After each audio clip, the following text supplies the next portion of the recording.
Part of this episode is this talk he had with the men and the reactions of the men and the women of the church. And so we're going to play a clip of Driscoll talking to the men, and then we're going to listen to, in the next clip, we're going to listen to one of the women of the church kind of giving her thoughts on it as well. Sick of it, and so I was curious, I wonder what he's going to say. And so when we get there, it was all solemn and dark, but it was basically then him like pretty much yelling at us. Here's how Driscoll describes it in the book. I preached for more than 2 hours about manhood and basically gave the dad talk to my men for looking at porno, sleeping with young women, not serving Christ, not working hard at their jobs, and so on. I demanded that the men who were with me on our mission to change the city stay, and that the rest leave the church and stop getting in the way, because you can't charge hell with your pants around your ankles, a bottle of lotion in one hand, and a Kleenex in the other. That was the first time I really sort of heard some of the things that later became sort of staples. But even at that time, I remember thinking the motivation was for me to find a way to take care of my family, right? The motivation, I think I was newly married. Joel Brown was there as well. And you walk in and they hand you these rocks and they're like, we're giving you your stones back. And then Mark yelled at us for an hour or two and we went home. I do think that there were a lot of positive things that came out of that. I think for me as a young man, I probably could have gone a lot of different ways when it came to taking on responsibility, seeing women as not just like objects or seeing women as lesser than, but seeing women as those who we needed to protect and to honor and respect and all these kinds of things. I think those were big values for me. It was intense because it was not what we were expecting, from a church meeting. For men, you're usually expecting sort of like a conversation or like how can we help, something more positive and affirming, I guess. And it wasn't. It was very intense. As Mark recounts, though, and as a lot of others have affirmed to me, it was kind of a turning point in the life of the church, a big wake-up call. If William Wallace had been an absurdist approach to calling men to action, this had been the pastor-prophet approach. Well, Restless is excited for an extra special guest joining us to give us thoughts about masculinity and femininity at Mars Hill, one of the Restless wives, my restless wife, Amy. Amy, welcome. Hi.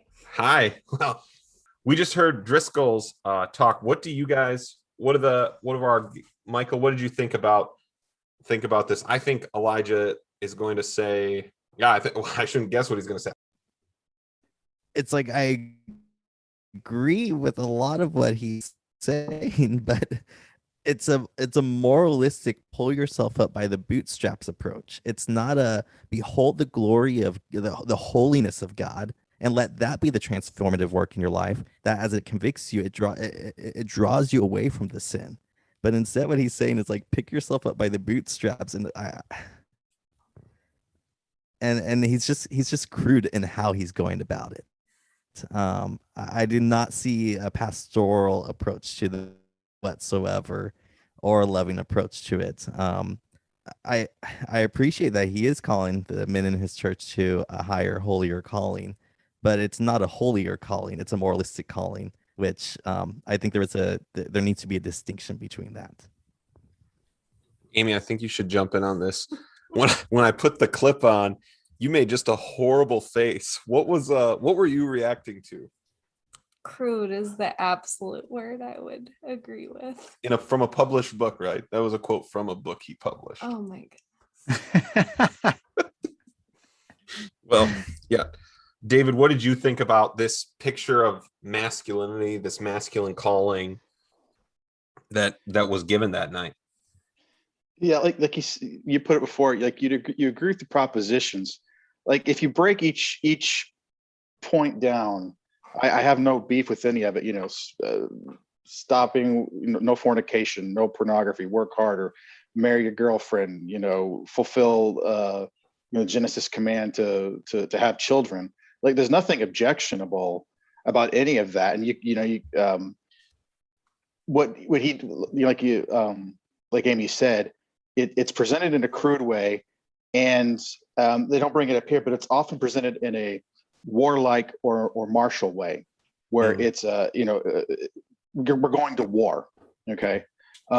Ironically, one of the other things that the Jessica Johnson pointed out was his clips were incredibly popular with deployed service people in Iraq and Afghanistan at this time, and they had an active ministry reaching out to them.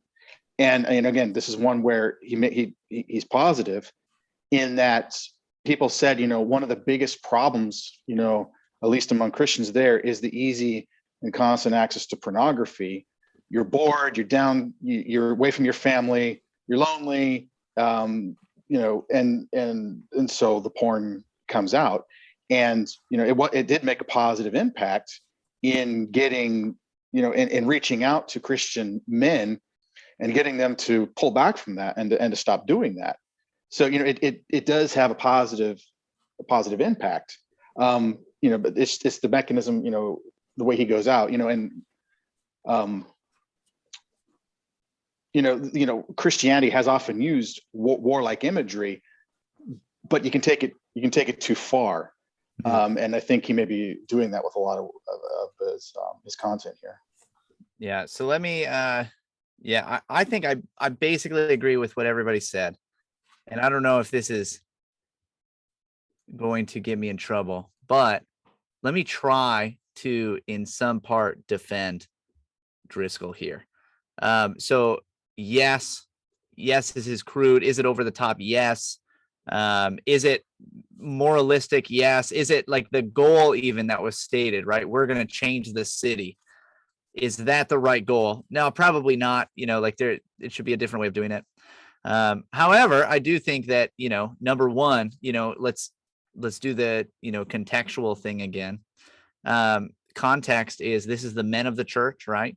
So when men get together, generally there's a way that we speak together that is maybe a little more sharp, maybe a little bit more, we kind of give each other grief a little bit more. We're going to mock each other a little bit more. And there are ways that we talk to each other when it's just men that is different when there are women with us. And then next to that, I also want to say, yes, there is crude language, but I could quote things from the book of Ezekiel that would make these things pale in comparison. And so, I don't know that this is fully defending it, because again, I think I agree with basically everything that was said so far. But I think on top of that, I do want to take maybe a more nuanced approach. I am taking the nuance card on this one. I'm holding up the nuance card, firm nuance on this one, and say, one of the reasons that men probably responded to this is because they just had not gotten it anywhere else. And whether or not it was problematic, and it clearly was at times, the fact that you have a father-like figure who's willing to share really sharp words with you is something that probably a lot of these men needed. And, point of fact, you have this guy being interviewed saying, yeah, when I heard it, I was motivated to, care for my family more, or, what have you. So anyway, I don't know if that's a full defense, but I do want to bring that nuance in. Well, it answers the question I was about to ask is that why, as Mike Hosper put it, it worked, right? That this was a turning point positively in the life and community of the church.